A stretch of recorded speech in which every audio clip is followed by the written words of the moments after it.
Olá, mais uma reflexão vamos fazer e identificamos um texto chamado Nos Dias Difíceis.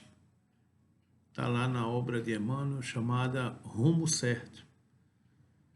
E escolhemos esse texto porque estamos passando por dias difíceis. E cada dia, um dia de cada vez, como Jesus nos ensinou, que a cada dia o seu mal, a gente vai identificando as forças necessárias para irmos superando os nossos desafios. E Emmanuel nos diz o seguinte: nos dias difíceis, reflete nos outros que também já foram difíceis. Depois de atravessarmos transes e lutas que supunhas insuperáveis, não soubestes explicar a ti mesmo de que modo os vencestes e de que fonte auristes as forças necessárias para te sustentares e refazeres durante e depois das refregas sofridas. É tão comum, não é? A gente olhar para trás e dizer, puxa vida, a gente já passou por tanta coisa. Como é que a gente, naquele momento ou naquela outra oportunidade, a gente encontrou forças para se levantar, para dar a volta por cima. Levanta, sacode a poeira e dá a volta por cima. Quantas quedas a gente já levou, quantos tropeços, e encontramos forças para nos sustentar e para nos refazermos. E muitas vezes não soubemos explicar a nós mesmos onde foi que encontramos essas forças.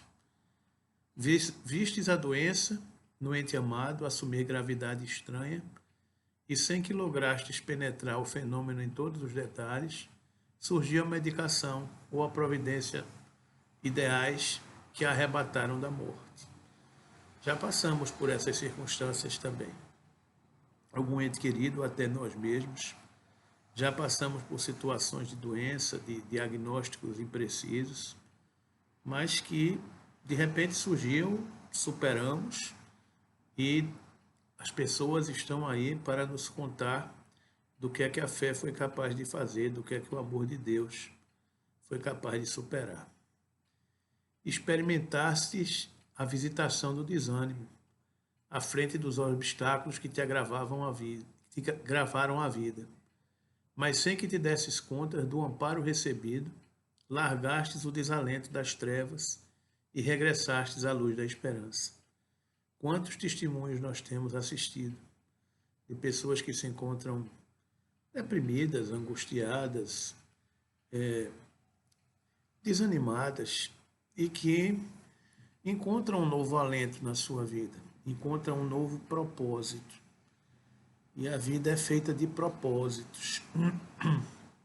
A gente ter claramente os propósitos que nos movimentam nos faz nos levantarmos todos os dias e irmos à luta, né? E quantas vezes a gente não já passou por essas situações e fomos amparados, e fomos levantados, e estamos aqui regressados à luz da esperança.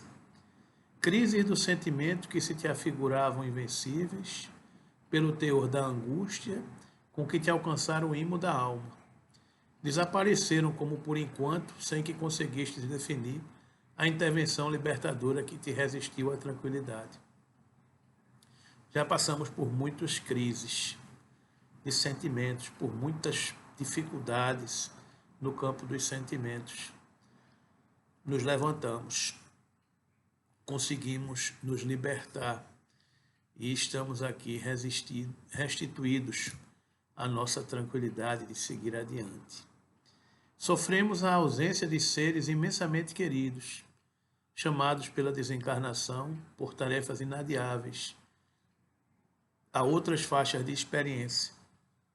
No entanto, sem que dependesses de qualquer esforço, outras almas abençoadas apareceram, passando a nutrir o coração com edificante apoio afetivo.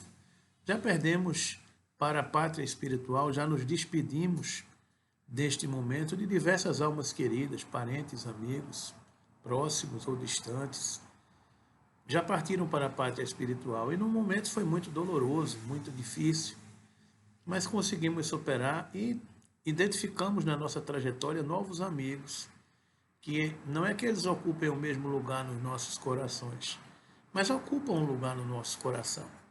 E conseguimos afagar a nossa necessidade social com novas amizades, com novos convívios, com novos amigos. E isso vai fazendo que a gente siga adiante. Tudo isso, entretanto, sucedeu porque persististes na fé, aguardando e confiando, trabalhando e servindo, sem te entregares à deserção ou à derrota, ofertando ensejo à bondade de Deus para agir em teu benefício. Nas dificuldades em andamento, considera as dificuldades que já venceste e compreenderá que Deus, cujo infinito amor te sustentou ontem, sustentará também hoje. Por isso, porém, é imperioso permanecermos fiéis ao cumprimento de nossas obrigações, de vez que a paciência, no centro delas, é o dom de esperar por Deus, cooperando com Deus sem atrapalhar. Está aí, queridos amigos, a lição primorosa, o conselho primoroso desse nosso companheiro, Emmanuel, nos dizendo que a gente persistiu na fé, que a gente aguardou e confiou, trabalhou e serviu, sem nos entregarmos à deserção ou à derrota, ofertando ensejo à bondade de Deus para agir em nosso benefício. A gente já venceu muitas dificuldades. Nós já passamos por momentos de muitas angústias e muitos tormentos. E compreendemos que Deus é infinito amor e o mesmo Deus que nos sustentou em toda essa trajetória é o mesmo Deus que nos sustentará hoje e sempre. Mas para isso é imperioso permanecermos fiéis ao cumprimento de nossas obrigações, fazer o que estiver ao nosso alcance e ter a paciência no centro de todas as nossas cogitações, porque a paciência nos dá o dom de esperar por Deus, cooperando com Ele sem atrapalhá-lo. Então, tem um texto que circula hoje aí pelas redes sociais, que fala de alguém que nasceu no ano de 1900 e que passou pela Primeira Guerra, passou pela gripe espanhola, passou pela Segunda Guerra, pela Guerra da Coreia, pela quebra da Bolsa de Nova York e a crise econômica no mundo. Ou seja, passou por inúmeras situações no decorrer de 70, 80 anos e com muito menos facilidades tecnológicas e inovação do que hoje passamos. Então, a geração que veio antes de nós já passou por muitas dificuldades. E nós, reencarnados em outras eras da humanidade, já passamos por tantas outras dificuldades. Mas em todas essas dificuldades, nunca nós deixamos de ser amparados pelo amor de Deus. Hoje estamos passando, é verdade, por uma pandemia, por um processo que a gente não sabe para onde vai, não sabe quando vai terminar, mas a gente está vendo pela história da humanidade que quanto menos a gente esperar, vai desaparecer. Vai surgir a luz, a paz e a calmaria, porque é o amor de Deus que tudo preenche e que vai entender que foi suficiente a dose do remédio que foi dada à humanidade. Este amor que nos sustenta, esse amor que nos fortalece, esse amor que nos faz seguir adiante. Não percamos essa perspectiva. Permaneçamos atentos nos nossos postos de trabalho, sem medos, sem angústias, sem vacilações, sustentando o bom combate, como nos disse o apóstolo Paulo, vencendo todas as circunstâncias e confiando no amor de Deus que segue adiante de toda a humanidade. Diante de todos esses dias difíceis, refletamos nos dias difíceis que já passamos e não percamos a paciência, porque por ela alimentaremos o dom de esperar por Deus, cooperando com Ele sem atrapalhar. Que Jesus nos abençoe, que Deus nos fortaleça sempre.